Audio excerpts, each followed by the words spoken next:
Welcome into the 49ers Access Podcast. My name is Sterling Bennett, and today we are going to preview the San Francisco 49ers Week 2 of the NFL preseason matchup against the Denver Broncos. Broncos country, let's ride. Today's going to be a great day. Going to dive into what we want to see from Trey Lance coming into his second preseason game. If we might see some actual starters play on Saturday, not Sunday. I kept saying Sunday in the last podcast. I meant Saturday. Saturday, Sunday. It's the same freaking day for all I care. It's a weekday, or it's a weekend off from work, but it's a great weekend for football. Week 2 of the NFL preseason coming up on Saturday. Saturday, not Sunday, Saturday. But with all that being said, I do want to ask you one thing. Hit that like button and subscribe to the podcast. You guys have done a phenomenal job thus far. We're at 421, just surpassed 420 subscribers on YouTube. We're grinding hard, ramping up to the regular season. I'd love to hit 500 before then. We're only a couple weeks away, so let's see if we can meet that goal. And also, if you're listening on the audio version, leave a review. It helps the podcast. And let's dive into Week 2 of the NFL preseason right here on the 49er Access Podcast. Okay, this starts what happened earlier today. Kyle Shanahan on KNBR mentioned that starters might indeed play. Not sure how much, and he didn't confirm this, but the exact quote was, Brock Purdy and the rest of the starters could play for a series in the first quarter against Denver. If not, if they choose to not play the starters, Sam Darnold will play the entire first half, and Trey Lance will start the second half. So basically, if the starters don't play, it's going to be an inverse of quarterback play. Last week, Lance started, then Darnold. This week, Darnold, then Lance. That seems a very straightforward thing that was going to happen the entire time, especially knowing that they're fighting for the quarterback 2 job and not the starting quarterbacks of this team. Darnold's not starting for this team. Lance ain't starting for the team. This is a quarterback 2 battle for the ages here in San Francisco, right? At least on Twitter, it certainly is. But let's dive into what we want to see this Saturday at 5:30 at Levi Stadium for Week 2 of the NFL preseason. And really, to me, this Saturday is kind of a redemption for Trey Lance. But before you get to him, if the starters play, let's say Brock Purdy plays a series or 2, there's always going to be, just like Trey Lance, the reacclimation kind of process, right? Getting back on the field, taking a hit. Trey Lance took 4 hits last week. That was good to kind of get him his feet wet and good to kind of get him back on the field. Same for Purdy. If Purdy's going to play, somebody hit him, please.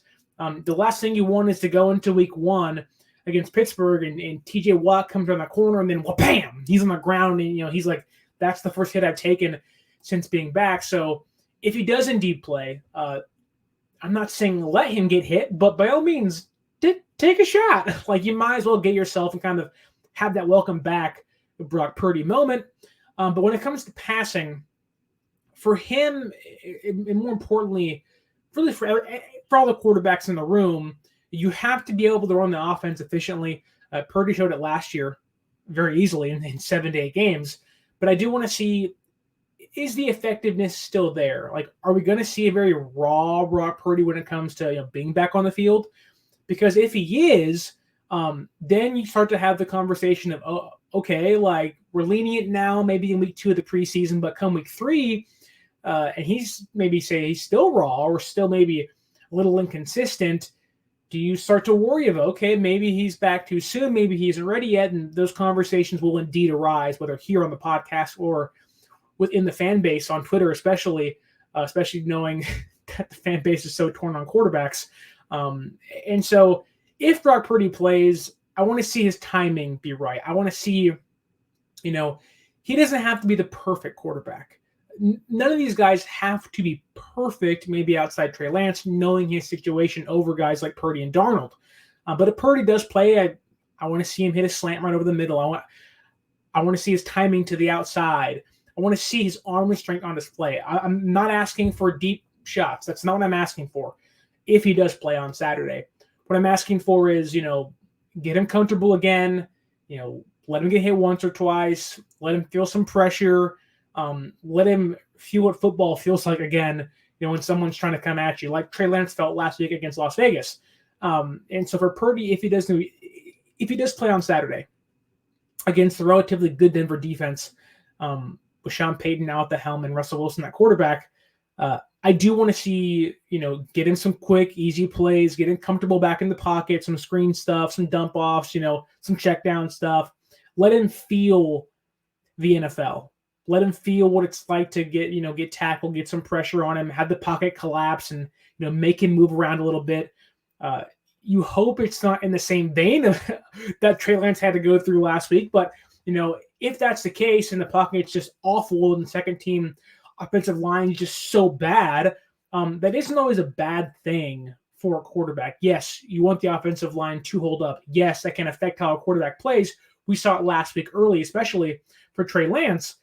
But for Brock Purdy's case, it's almost like, not that you want the exact same performance from the offensive line, but you do want there to be some pressure on him of, okay, look, this process of getting back on the field has been ramping up practice by practice and joint practice by joint practice, but here we are live reps, what does that process look like and where is it at currently in week 2? So if he's out there, great. It's a good sign for his rehab and getting back on the field. He did and is now practicing every single day with the rest of the team, 3 days on, 1 day off, like everyone else is. So if Brock Purdy is basically 100% healthy right now, and I wouldn't be surprised if he does play, but if he does play, I do want to see him get him comfortable and get him out of the game. The last thing you want is having him get hurt. Let him take a hit, let him get knocked down.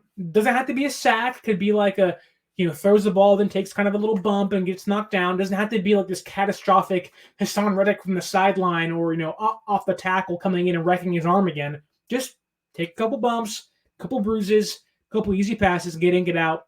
Then let's see what Darnold and Lance can do. And so with that said, what do we need to see from Trey Lance? How can Trey Lance grow and improve from last week against the Raiders? And look, I'll be honest here. I was extremely hard on Trey Lance. And there's a reason. And I explained to you after the game that Trey's circumstances make it nearly impossible for him to win quarterback 2. And he's not going to win quarterback 1 if he isn't perfect. If he isn't showing the poise in the pocket, if he isn't hitting open receivers, if he isn't, like Shanahan said, pulling the trigger. Shanahan wants, and there was plenty of opportunities downfield for Trey Lance in this game. Open guys. Like there were plays where a receiver's open in 2 different windows and he's not hitting them. That's stuff that's going to make Kyle Shanahan just rip his hair out. And he's sitting there, like the Grinch on Mount Crumpet, like hate, double hate, triple hate, loathe entirely. Like that's some like, oh my God, you're never going to play type of stuff. And so for Trey Lance to come into this game, be at home at Levi Stadium where he has had his best preseason performances, in my opinion, maybe outside the Charger game in Los Angeles in his first year here in San Francisco. I think this is a game where if he does play the second half, that he'll have kind of those jitters to be down a little bit. He'll have a whole half to kind of sit there and watch the defenses and learn from, what Darnold's doing out there and the second string offensive line, if they're out there as well, and it's the same unit, hopefully they'll have their inconsistencies kind of out of their system too, kind of how it happened with Darnold last week. Now for Trey, it's about running the offense quickly, smoothly, efficiently, and pulling the trigger. You cannot be gun shy in this week, in this game against Denver. We all thought coming into last week, yes, Trey Lance's first game back after a severe ankle injury. I get all that stuff, right? We understand there's circumstances around him that favor him and don't favor him.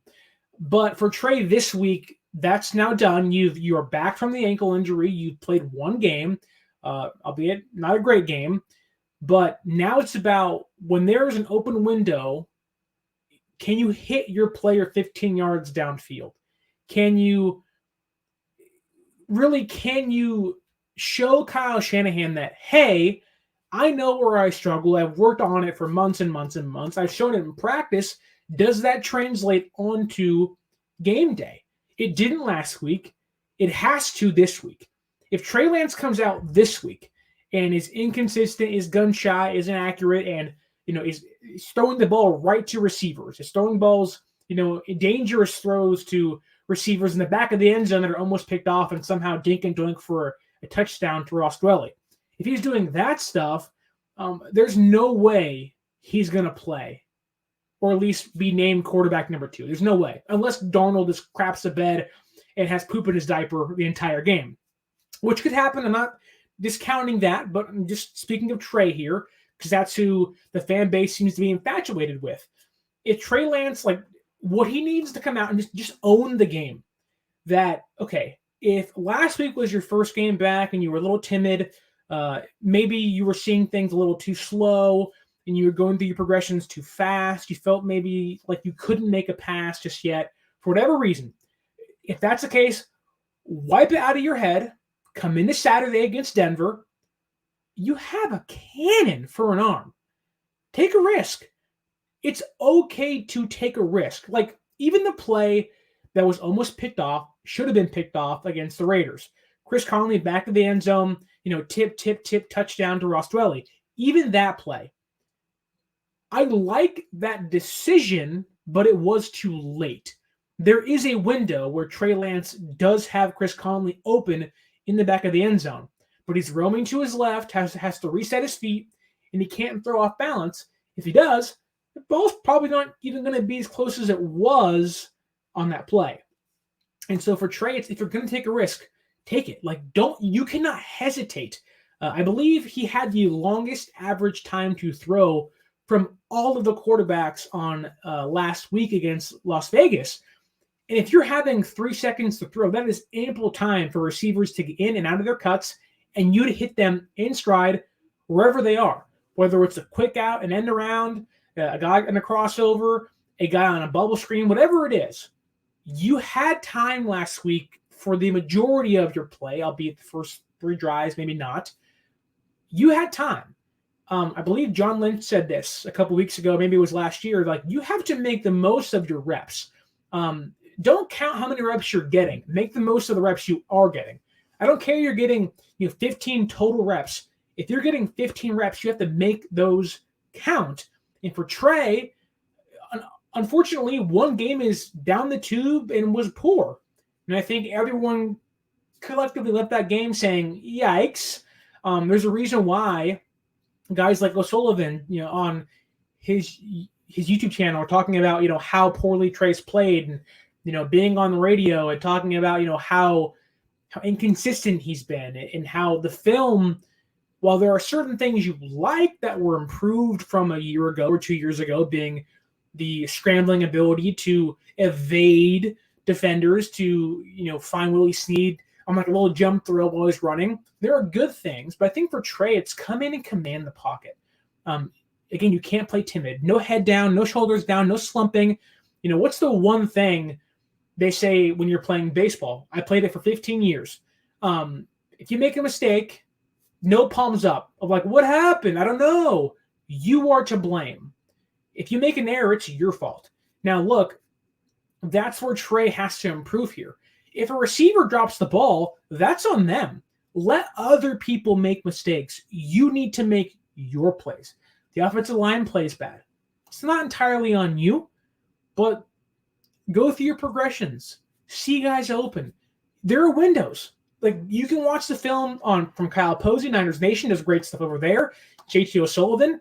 If you don't want to take it from me, and you just want to say the offensive line's bad and that's why he wasn't good in his first game back, boo-hoo, go watch their film study. There are plenty of players open. There's timing issues on comebackers, on little loops where, he's sitting there and the receiver turns around and Trey's still holding the football. Get rid of it. It's about playing in a rhythm. Again, I don't want to bring up Jimmy Garoppolo, so I'll bring up Brock Purdy. Brock Purdy last year played in a rhythm a lot, and that's why he was so successful. That's what made Kyle Shanahan buy into him. And for Trey, the stat line to me is irrelevant. It was irrelevant last week against Las Vegas. It's relevant this week against the Denver Broncos. Who cares? I don't care if he goes 10 for 15. If you play as bad as he did last week, it's not important. For Trey this week, it's about, can you be 6 for 8, hit your guys on time, move the football down the field. That's what I want to see. Kyle Shanahan will sit there and say, I'm happy you can throw go balls to Danny Gray. That's great. Can you effectively move within the offense and gel with the receivers and hit guys consistently on the intermediate routes? Like we saw late in that game against Las Vegas, he kind of picked things up and made some nice throws and towards the end of his performance in the first half. But if that performance from the beginning carries over into this Saturday, it might be night for Trey Lance's quarterback number 2 opportunities. I hate saying that. It doesn't really sound fair to him, but that's where we're at currently. And so for Trey, you have to play fearless. Steve Young said he looks like a quarterback or player that is young, inexperienced, and also has the weight of the world on his shoulders. He feels like there's so much pressure on him, and there should be. I don't care what Trey says of, I don't feel any pressure. There is pressure on you. You have to perform or risk being quarterback 3 on this team.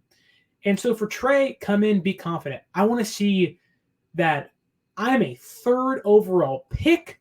I'm a 1st-round pick. I'm a former top 5 pick. I'm the guy you want to be your franchise quarterback. You had that title on you. Act like it. Like, I don't care if you're cocky. I don't care if you're a dick. Act like it. Go in there and just own it.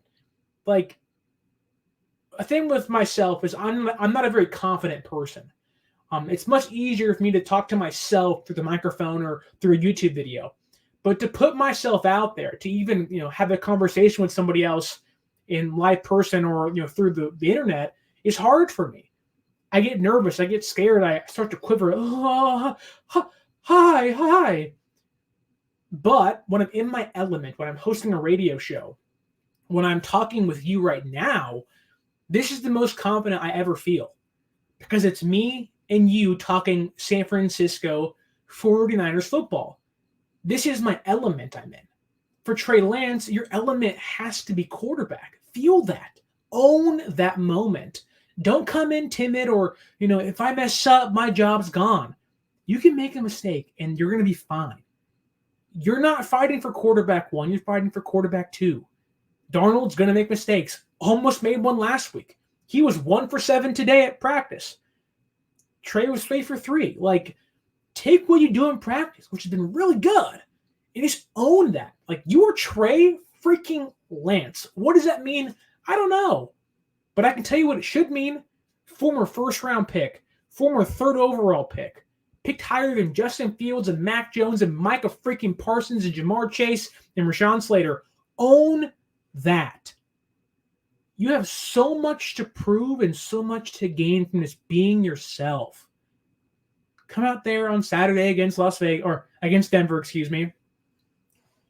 Own the pocket. Own being the San Francisco 49ers quarterback in the second half to Chris Conley, Ronnie Bell, Danny Gray, whoever's out there with you. Come out there, hit your guys in stride, be on time in your routes. It's easier said than done. But Trey Lance seems to lack confidence in games. We've only seen it once, mind you. I'm not saying like he's always like this, but we've only seen it once. But I want to see him come out there and just own this. There's pressure on you, but this fan base is rallying behind you. And I think getting him back in Levi Stadium, his hometown or his home arena, his home stadium, where this fan base has cheered him on every pass he's made in preseason. Every time he's come into a game in the regular season, they've cheered. You've heard the Levi Stadium crowd roar for Trey Lance. Use that to your advantage. Now for Sam Darnold, it's much more simpler. Or it's much more simple words. For Sam Darnold, this is really, you have no pressure on you. You have nothing to prove. You have been labeled a bust, that you suck. You're seeing ghosts. You are, again, a 2-time failed franchise quarterback of the Jets and Panthers. All you're doing is coming here and trying to work in the offense and do your thing. Hit your checkdowns and work within what Kyle Shanahan gives you. Trey Lance couldn't do that last week. Sam Darnold kind of did that. I thought he was fine. He wasn't anything special. Had the best throw of the game to Ronnie Bell and 37 yards, I believe, in that second half. to me, Darnold in this game on Saturday, this is his opportunity to continue his ascent up the depth chart. Yes, it's still close. It's kind of Trey's been better in practice, but Darnold's been better in one game. Let's see how things go this Saturday. And I think for Sam, it's more about, he's going to be good in his timing. He's going to be good, hitting guys in stride. Like, again, there was a play last week against the Raiders. Tay Martin, quick out to the right side. Boom. As soon as that ball is gone, Tay's just getting out of his break and the ball's right in front of him. Like, it's like right on the dot, right on the money. That's not my concern with Sam. For Sam, it's almost, and you hate to say this, but it's almost like you can kind of just go in a shell and play a very simplistic style of offense, and you can win this quarterback 2 job. Like, you're almost in a position where, because you've made or you have been so turnover prone in your career, if you want to win this job, it's almost like, do I just play a very safe brand of football? Hand it off, screens, dump downs, quick outs, quick slants over the middle, find guys who are open, and really just play a very simple Kyle Shanahan, wide open guy in the bubble of the defense. Don't try too hard. Don't force a throw. Unlike Trey, for Sam, it's almost like just play a very simplistic brand of football. Go out there and just dink and dunk your way to a quarterback number 2 role. Now, for Sam, it's almost like, okay, sometimes Sam gets a little advantageous and says, I'm going to sling this ball into a tight window where there's a defender right in front of him. If he doesn't do that, like he almost did last week against the Raiders, if Sam can play a very safe, kind of bubble-wrapped, don't turn the ball over, protective of a drive of the football, he's going to win this job. Like, he's going to win this job. Simply because he is the safer option. What's the one thing to tell you of any player? You have to take care of the football. That's been Darnold's biggest knock in his entire career. If he does that on Saturday, no matter what Trey does, unfortunately, if Trey throws for 3 touchdowns and 120 yards and is 10 for 10 passing, looks amazing, that's a different conversation. But I think if Trey comes out and goes 8 for 12, 70-ish, 60-ish yards, it looks like a competitive quarterback. He's hitting guys in stride, and Sam comes out and throws no touchdowns and no picks and is like 6 for 8 and looks fine.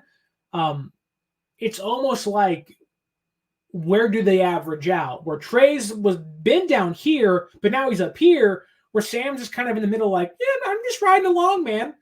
I'm just a Honda Civic, Trey's the Mitsubishi sports car who's, one week he's revving up and the next week he's in the shop because the wing broke off or the exhaust is messed up or the transmission is broken. And Sam's like, I had good gas mileage. I'm getting 40 miles a gallon.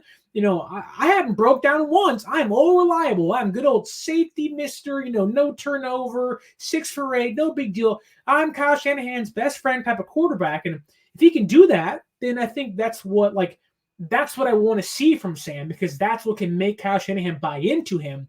And for Trey, it's like Sam doesn't have to prove much.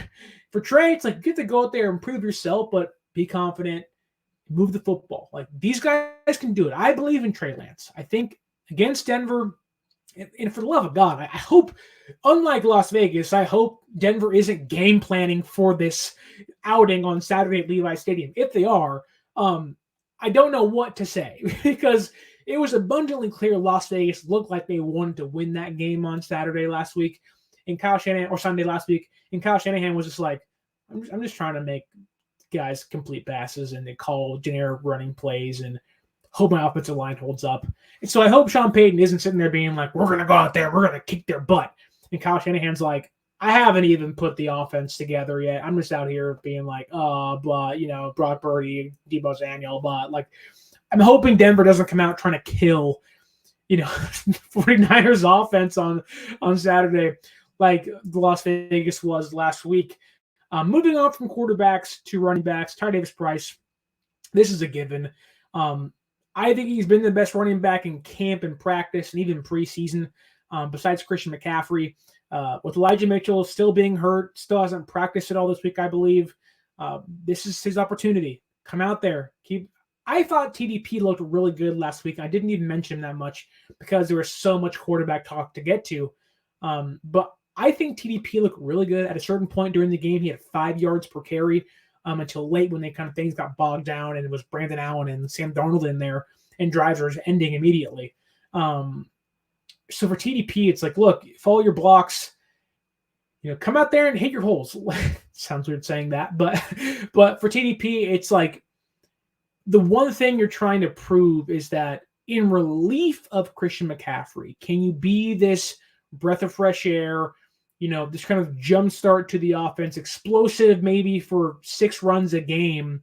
And I think for Ty Davis Price, he also wants to prove he can do this, for 10, 15 carries a game, because if Christian McCaffrey goes down or Mason goes down or Mitchell, who's down right now, if they're going to be out, like this is TDP's opportunity to prove he can be a horse in the NFL. I don't think he's a bell cow by any means, but I do think for Ty Davis Price, this is his first opportunity to get back in front of the home crowd, to get back in front of the faithful, to kind of, get in the bright lights of a preseason game on Saturday night. This is a big game for him. I firmly believe that if Ty Davis Price comes out on Saturday and has a good game, let's say he has 40 yards on 8 carries, right? Or even 10 carries, and averages 4 yards per carry, looks strong, maybe has a 15-yard run here or there, or a 10-yard run to kind of, kind of splash and get the crowd going kind of crazy. I think he can win the running back 2 job. I really do. I think there is a spot for him. Christian McCaffrey is your number 1. He's your bell cow. He is your Ricky Waters, style of, Roger Craig running back and receiver mixture guy. Jordan Mason's the closer in the fourth quarter to get you that, 2nd and 4, that 3rd and 2 to ice the game out. And TDP can be that number 2 complement to Christian McCaffrey. He's been improved in pass blocking, been improved in pass catching, and really, you come out on Saturday, put a good game together.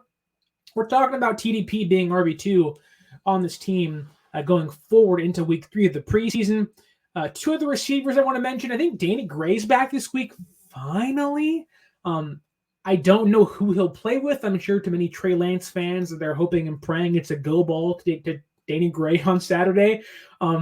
They seem to have that connection. But for Danny Gray, it's almost like in training camp, I said, I almost hope Danny Gray doesn't play with Trey Lance, because I want to see what he can do with a different quarterback. For a guy who isn't going to be reliant on a go ball like Trey Lance might be, or to see that opportunity there and take it. I want to see him operate within the short intermediate, style of the Shanahan offense that he hasn't seemed to be able to do last year, but has shown so much improvement on this year in training camp and OTAs and minicamp. I want to see what he can do getting in and out of the routes. Like, you put Danny Gray on a slant route, like, we're talking that can go to the house. And I think for Sam Darnold to complement him, if he's just getting it to the playmakers, and you give someone like Danny Gray, who possesses so much speed, the ball in space or the ball in a tight window, but he can break out into space, we're talking 15, 30, 40 yards. He is that fast. Like, it's very hard for a safety, let alone a cornerback, to keep up with him when he has the ball in space. But also for Danny Gray, kind of like Ronnie Bell, I want to see them be consistent with their hands. It's been a problem in training camp, and last week Ronnie Bell was a problem for him during the game. His ball that he dropped was picked off. But for both of these guys, it's almost like they're kind of smaller receivers when it comes to their girth. But they're also going to be asked to play different but very similar roles in the offense. I think Shanahan's looking for that kind of that slot receiver. Can Ronnie Bell be the heir apparent to Juwan Jennings? Can Danny Gray be the speedster that Kyle Shanahan hasn't had in the slot since Marquise Goodwin or Taylor Gabriel in Atlanta? I think Shanahan wants that mix and match option. Can they prove to be that for him? Can they prove to be a burning, quick, can get the ball in the backfield or on a quick slant for, go to the house like Danny Gray? Or for Ronnie Bell, can you be this run blocking, physical presence that when the pads come on, your play goes up? And we saw it last week against the Raiders. Can that carry over into this Saturday against Denver?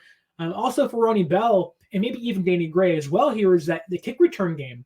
I would assume Danny Gray might get a kick return or two in this game on Saturday. I'm not sure about that. I'm not sure how healthy he is to play or how much he actually will play on Saturday. But if he does, I want to see him turn a kick or two. We saw Ronnie Bell and Deshaun Jameson get those last week. I preferably don't want to see Willie Snead back there. He possesses no skill outside of catching a football, and he's not great at that either on returns. So I'd love to see Danny Gray back there and get that opportunity doing kick returns. And that is a way you can utilize your speed and kind of steal someone's job if Danny Gray is somehow, for whatever reason, looking to steal someone's job. But for Ronnie Bell and Danny Gray, I think kick returns, punt returns also come into the fray, because for Ronnie Bell, I think he was outshined by Deshaun Jameson last week. And I do think if you were to ask me right now, who's this team's punt or kick returner, it's Deshaun Jameson. But for Gray and Bell, it's okay, come in, like, fair catch it. It's almost kind of like the dynamic of Trey and Sam, where if you're Sam Darnold, you're playing it safe, hoping Trey Lance makes a mistake. And if you're, Danny Gray, Ronnie Bell, you're like, play it safe, catch the ball, get out of bounds when you need to, call a fair catch, and you hope Deshaun Jameson makes a mistake. I don't really want to see them be hyper-aggressive on punts, mainly. Kick returns, do whatever you want, I can care less. But on punts, Ronnie Bell holding the football right in front of a defender getting smacked, I don't want to see that. I don't want to see a young receiver getting blindsided or openly just destroyed by a running down the field gunner running 100 miles an hour and laying him out. I don't want to see that stuff.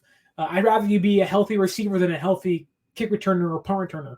But if you're going to do that stuff, secure the ball. I don't need 10, 20 yards. Just give me 5 yards of return. Give me from the 20 to the 25, from the 15 to the 20, from the 10 to the 15. Give me some added on space. Don't fumble, and you'll be fine. That's what I want to see from those guys on Saturday against Denver. Keeping this thing rolling. 3 tight ends I want to mention here, none of them being Dwelly, Kittle, or Warner. This is the Cameron Latu hate show, apparently. Look, Cam Latu, again, just having drops, 2 more at practice today on August 17th, leading into Friday, August the 18th. And for Cam Latu, I'm having a hard time finding a reason why they could keep him outside of draft status. They like him. I get that. He's a good guy. He's a good kid. He's young. And again, we talked how raw he's been. We talked about, his transition from defense to offense and how that's a process, right? It took, Watson, the left tackle here, it took him a year to kind of get his body right from going from tight end to left tackle. It's going to take Latu a little bit to get tight end down as his current new position. So I get there's a process there, but as a 3rd-round pick, as a project player who's performing pretty bad, dropping passes and fumbling come game time, at what point do you just characterize them as unplayable and you stash them for a year, or you just cut him and hope nobody picks him up? That's what I think is going to happen. That's what I think should happen, at least. But for Cam Latu, it's simplify your game. Keep it simple, stupid. That's the old, saying, keep it the KISS, KISS, keep it simple, stupid, right? For Cam, it seems like there's so much going on in his brain. He's like, to the left, to the right, to the front, to the back, from side to side, right? It's ball thrown to you, catch ball, secure ball. If you have to fall down, fall down. If you want to gain 2 yards, and learn how to go down, learn when to go down. I get you want to prove yourself. I get when you finally catch a football after 17 drops in a row, it seems like it's almost like, oh my God, I caught the football. What do I do now? And for Cam, it's like, catch it and just go down if you have to. His route running is good. He's going to get into space. It's almost like, if you play Madden, I forgot the button, but you can make your receiver fall down. Just catch it and fall down. Like you're trying to secure yards and stop the clock and call a timeout or whatever it is in Madden. But in real life for Cam, it's almost like you are making your life so much harder by trying to process so much information. Just play tight end. If this plays a blocking play, block the guy in front of you. I'd rather you make a mistake knowing the playbook because you're a rookie than try to do 17 different things at once and then mess up the entirety of the play or drop or fumble the football. I am okay with you making rookie playbook mistakes. That's fine. I'm sure Kyle Shanahan will hate that, but I'm sure he's more okay with that than you fumbling a game or a drive away in preseason especially. So for Cam, it's almost like, go out there and keep it simple. There's no reason to get over your head or think, what is the center doing on this play? Just play tight end. Just play tight end, dude.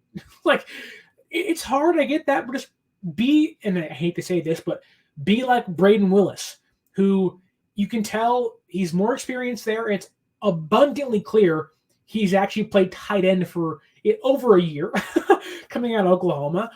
He looks more comfortable, looks more kind of set and confident in what he knows and how to play tight end and the position.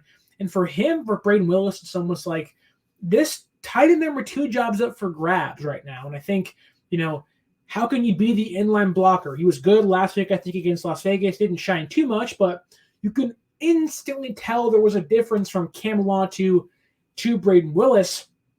For Braden, I don't think he has to do anything differently per se. Come in. He's already keeping it simple. He's doing his role every single play. He seemingly knows the offense to read and if everything shook out the way it is right now, Braden Willis to me is this team's at least tight end 3 at the worst.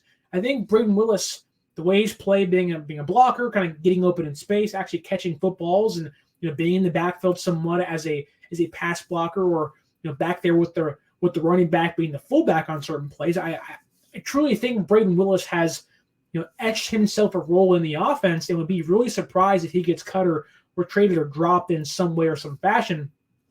For Braden Willis, it's kind of like Sam Darnold again, where it's like you do what you do, keep it simple. I do want to see him make a bigger presence in the passing game. I know that's harder to do when you got 5 guys going out for a catch or running routes and you aren't targeted, but I think he actually can learn something from Cam Latu, and it's his route running. Braden Willis, when he gets in space, he's quick. And he can also catch the football. So it makes it a little easier to trust him throwing to him. But I think, if you can kind of morph Cam Latu and Braden Willis into one player, you have a really good tight end number 2, someone who can get open in space and is a good route runner like Latu is, and someone who has secure hands and is unafraid to make a diving play or be an aggressive blocker on offense like Willis is. But for Willis, I want to see him work on getting it out of his breaks better against Denver, and hopefully make 2 or 3 catches on Saturday and gain the trust of whether it's Brandon Allen or Sam Darnold. The other one is Troy Fumagalli. I think he's been the top 3 tight end in camp so far. I would understand if they want to keep Dwelly or a Warner as a veteran piece, but right now as a receiver, Troy Fumagalli has been this team's best receiving tight end outside of George Kittle in training camp this year. I think for him, there's not a locked-in tight end outside of George Kittle, depending on the spot you look at on the depth chart. And if they're going to keep 4 guys, I think for Fumagalli, it's how can you make yourself this versatile kind of vertical type of player at tight end? We saw in training camp, we saw even last week where he was a lot of times the number 1 read on plays for as small as the playbook was on Sunday against Las Vegas. And so for Fumagalli, it's like, hey, if Willis becomes this blocking tight end, which I think they want him to be, can Fumagalli unseat Latu as a receiving tight end or show to be a more vertical presence in the offense where if Kittle goes down, you have 2 guys that can do different things in Willis and Fumagalli, but in Fumagalli's case, he can be, and I hate saying this, but, look at the Rams. They have Higbee and Skoranek. Now, Skoranek plays receiver, but he can by all means be a tight end. Or even look at the Chiefs. They have Kelsey and they have Blake Bell. Like, can you be a Blake Bell type of player? I'm sure there's more examples out there as well, but can you be someone like that who is a strictly vertical pass catching tight end that when in space can make a play? And I think he can, and I hope on Saturday he shows that against Denver. The offensive line, my goodness, just play better. It's pretty simple, but more specifically, my eyes are going to be on Leroy Watson at swing tackle. Probably going to be the second team swing tackle in this game. I'm not sure if he'll play with Lance, Darnold, or Allen, but I think he outplayed Matt Pryor and Jalen Moore. This team has worked out 3 tackles a day ago, so you can tell they're looking to make a move or make a transition somewhere. This could be the Matt Pryor goodbye tour, which I wouldn't be too mad about. But I think right now the San Francisco is looking at their depth at tackle and saying, like, we are not sure what we have. We're not confident in what we have.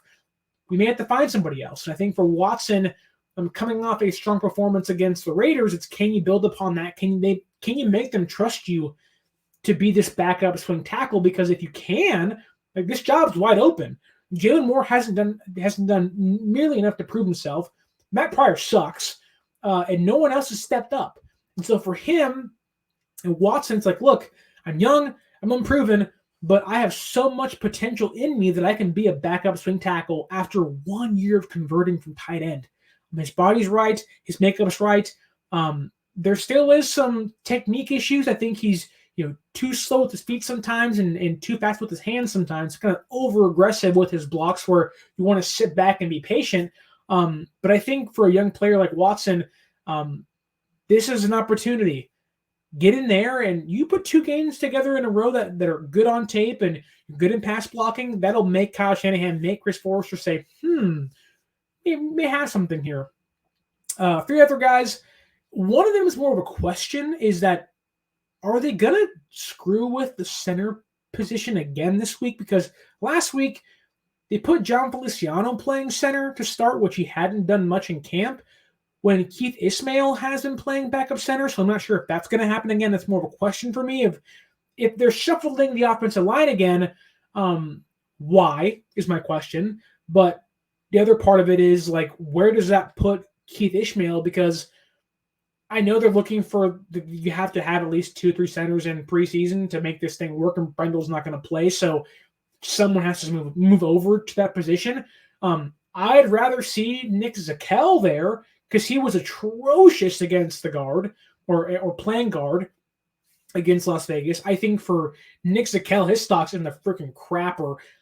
It's in the porta potties at practice. He has looked so bad at camp and so bad in the past week or so of practice and training camp and in the preseason that I think his stock is so bad where he could get cut or is on the practice squad again this year. Like, he looks like he's overmatched. I get he went from center and now is trying to learn guard. That's a tough transition, but much easier than most.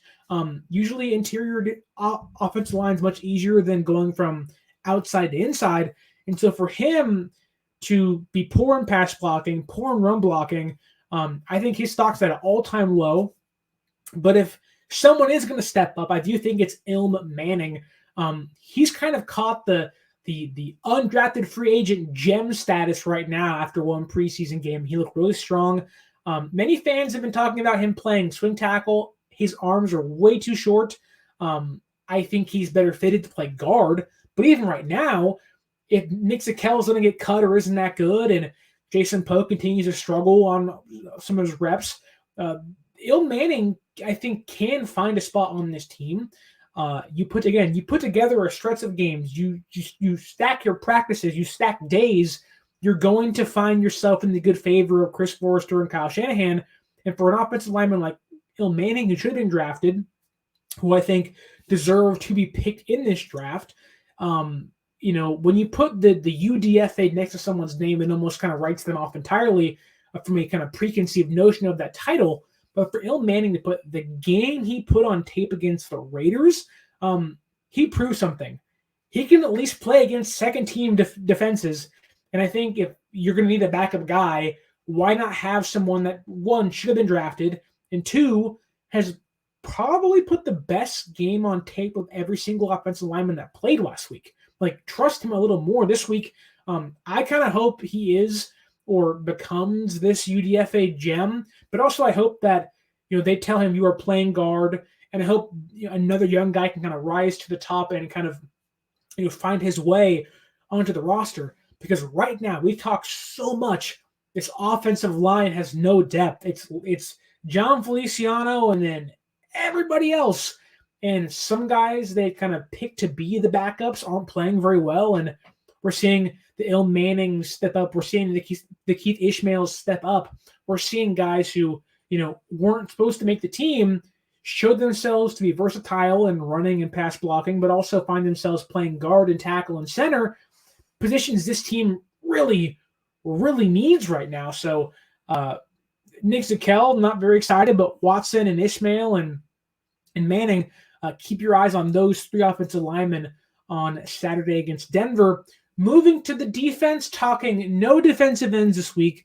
Drake Jackson might not play. Clelin Ferrell looked good against the Raiders last week. He looked good in practice today, but there really isn't much to discuss. Taco Charlton might be hurt again. I'm not sure what's happening there. The entire defensive line is banged up, so that may force San Francisco to play a starter here or there. Maybe it's Sean Hargrave for a drive or two to kind of relieve some of the injuries, but I think we're going to see guys like Barrett and Hyder play inside because everyone's banged up there. No Bosa, no Jackson. You don't want to play Hargrave or Armstead. We're going to see this kind of mix and match of, I would not be surprised if the defensive line looks a little worse for wear on Saturday, but that doesn't bother me too much knowing the context around it. But linebackers, Marcelino McCrary-Ball, Jalen Graham. We talked last week and kind of have the entirety of the offseason and building up to this moment where two young, fast, aggressive linebackers, both of them earning green dots throughout certain portions in camp. Jalen Graham getting it last week against Las Vegas. Yes, there are certain things you have to improve upon. Yes, these guys are very different in their playing style. McCrary-Ball is much more like a Dre Greenlaw. Jalen Graham is much more of a trying to think of the name, but he's much more of a play at the line, stop the run style of player, or at least in the way he's aggressive and plays that way. He plays like a Hufanga, right? He plays like a safety because he kind of was a safety at Purdue. And so I think for him in Jalen Graham's case, it's more about, I have no worry he can cover a tight end or a slot receiver.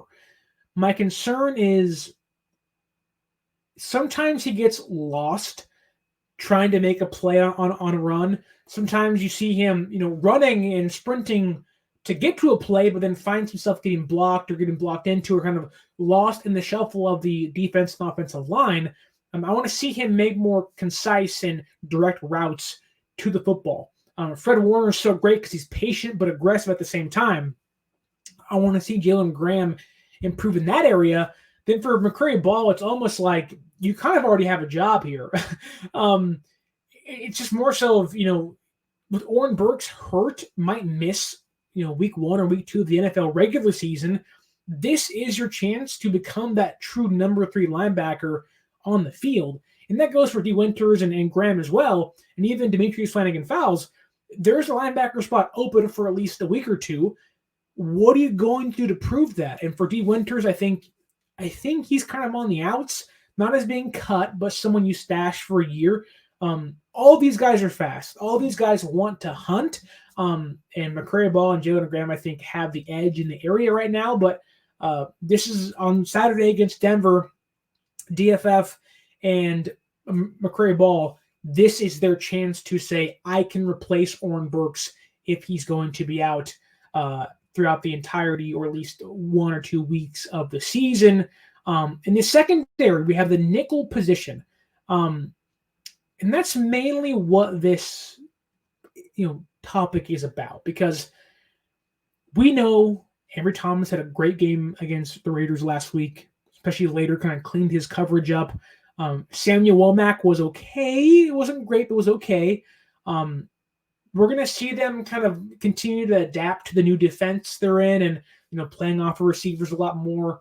I want to see them be more aggressive at the line, play a little more press coverage, but that's up to Steve Wilks, obviously, not myself. But I think my question is, what's happening at nickel? We saw and heard Isaiah Oliver start against the Raiders last week, which was odd. But then we heard Steve Wilks and Kyle Shanahan say, there's a competition there. Red flag, that was not discussed or even hinted at during training camp leading up to the first preseason game. But now we're hearing them say that, it more so seems like they want Ambry Thomas to go play outside, Lenoir play the inside, and Mooney Ward play the opposite outside corner. Whereas the expectation was you have Lenoir, Oliver, and Mooney, and now it's kind of like, is Oliver not playing well? I thought he had a pretty good training camp guarding guys like Kittle and Ayuk and Debo, but I don't know what happened in joint practices in Las Vegas. I didn't hear anything poorly of him, but maybe they're just impressed by A.J. Parker, who I wouldn't feel confident playing him again. I think they want guys like Womack and Thomas to step up and force them to either move, Lenoir inside or Womack back to inside. And I think for Deshaun Jameson, he's also playing slot.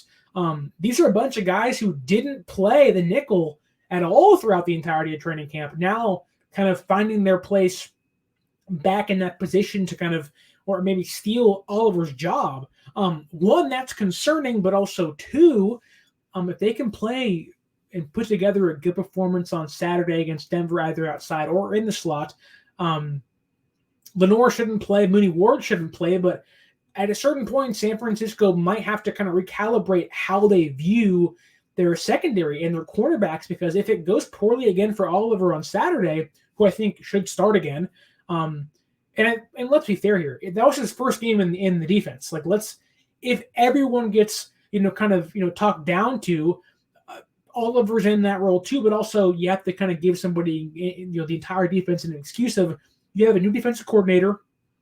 How are you going to adapt to that new role you're going to be in, or the subtle differences in how he coaches and how he wants you to play? I think Oliver's in that camp as well, but if he plays again on Saturday and he plays poorly and Ambry Thomas plays well and Womack plays well, Deshaun Jameson plays well, A.J. Parker plays well, we're sitting here saying, is he this team's fifth cornerback? Which wouldn't have been the case 2 weeks ago, a week ago, right? So we're kind of finding ourselves in a weird transition point of, you want Oliver to succeed. He was signed here to be the replacement of Jimmy Ward, but now he's kind of fallen out of graces, and it's kind of a weird spot to find himself in. But I'm looking at that cornerback room intently because it's in flux. Depth is kind of up in the air. And position-wise, there could be some serious movement of guys inside or guys back to outside. So keep out for that nickel cornerback room on Saturday against Denver. And the last two guys, two safeties, Ji'Ayir Brown, Taylor Hawkins, both of them have reaped the praises of Steve Wilks in recent days.